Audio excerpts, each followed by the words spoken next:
Capital के। हिमांशु नमस्कार, स्वागत है आपका। संकेत तो काफी खराब थे आज, और जो आखिरी 1-1.5 घंटे में बाजार और फिसला, उसके पीछे सिर्फ और सिर्फ ग्लोबल क्यूज थे। अमेरिकन फ्यूचर्स में सेल ऑफ हावी होता हुआ दिख रहा था, जिसका इम्पैक्ट हमने इंडियन इक्विटीज पे देखा।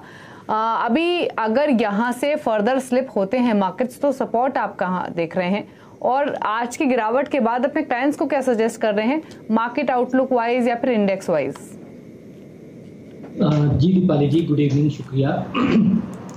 देखिए दीपाली जी, जैसा कि आपने कहा कि आज की गिरावट के पीछे काफ़ी हद तक ग्लोबल फैक्टर्स रिस्पॉन्सिबल थे, और इसका जो सबसे बड़ा कारण है दीपाली जी, वो है इस हफ्ते जो फेड की जो आने वाली मीटिंग है। कहीं ना कहीं बाजार ये मानकर चल रहा है कि कुछ जो फेड बॉन्ड बाइंग का अपना प्रोग्राम है, वो शायद यहाँ पर अनाउंस कर सकते हैं कि उसमें कुछ यहाँ पर जो है कटौती आते हुए नजर आए, और उसके चलते हम देख रहे हैं कि तमाम ग्लोबल फाइनेंशियल मार्केट्स में थोड़ा सा वॉलेटिलिटी आते हुए देखने को मिल रही है। देखिए, जहाँ तक सपोर्ट की बात है तो मुझे लगता है 17,250 एक इम्पॉर्टेंट सपोर्ट जोन है। अगर बाजार इस लेवल के नीचे निकलना शुरू होता है तो मुझे लगता है कि यहाँ पर फर्स्ट कंफर्मेशन आता हुआ नजर आएगा कि यहाँ पर शायद आने वाले हफ्तों में एक करेक्शन बाजार में आते हुए नजर आए। जब तक हम 17,250 के ऊपर बने हुए हैं, मुझे लगता है कि ये एक नॉर्मल प्रॉफिट बुकिंग के तौर पर ही देखा जाएगा। और हम अपने क्लाइंट्स को पिछले काफी दिनों से ये सजेस्ट करते आ रहे हैं कि अपने स्टॉप लॉसेस को टाइट रखिए और पोजीशंस में हल्के होते रहिए, क्योंकि बाजार वैसे भी ऑल टाइम रिकॉर्ड हाइज के आसपास है, और यहाँ से एक करेक्शन आने की जो पॉसिबिलिटीज है वो काफी ज्यादा है।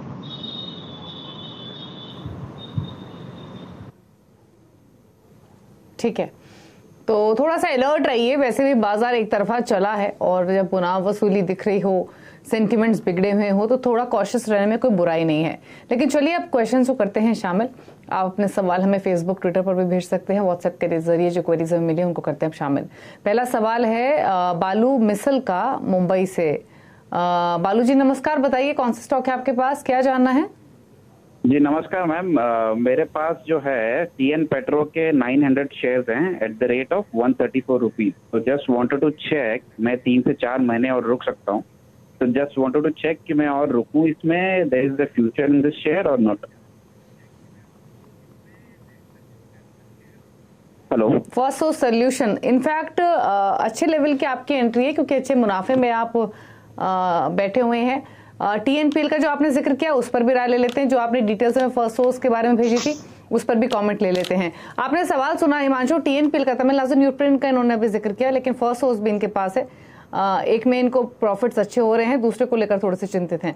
तो बताइए क्या सजेशन रहेगा दोनों शेयर्स में? देखिए दीपाली जी, फर्स्ट सोर्स सॉल्यूशन का इनका खरीदारी का जो भाव है वो बिल्कुल काफी नीचे का भाव है। स्टॉक यहाँ पर एक अच्छी परफॉर्मेंस दिखाते हुए नजर आया है, और सेटअप अभी भी यहाँ पर पॉजिटिव है। तो मुझे लगता है कि यहाँ पर अगर ये सिर्फ एक शॉर्ट टर्म ट्रेडिंग के नजरिए से अगर यहाँ पर ये चाहते हैं कि यहाँ पर इसको ज्यादा लंबी अवधि के लिए नहीं रखना है, तो मुझे लगता है कि इमीडिएट शॉर्ट टर्म में यहाँ पर 190 रुपए का एक अच्छा सपोर्ट बनता है, उसका स्टॉप लॉस लगाएं। जब तक ये स्टॉक 190 के ऊपर बना हुआ है, कोई हर्ज नहीं है, यहाँ पर बने रहें। अगर 190 के नीचे यहाँ पर स्टॉक बंद होता है तो मुझे लगता है कि शायद थोड़ी करेक्शन देखने को मिले, वहां पर ये अपना चाहे तो एग्जिट ले सकते हैं। जहां तक टीएन पेट्रो की बात है, तमिलनाडु पेट्रो की बात है, देखिए वहां पर मुझे लगता है कि 3 से 4 महीने का जो इनका व्यू है वो थोड़ा कम है।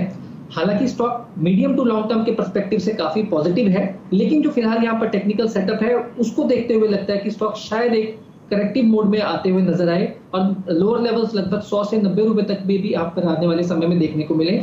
तो अगर यहाँ पर इसको समय देंगे तो सही है। अगर सिर्फ शॉर्ट टर्म का नजरिया है तो मेरा ऐसा मानना है कि 110 रुपए का स्टॉप लॉस मेंटेन करें, अगर स्टॉक उसके नीचे जाता है तो एग्जिट करें।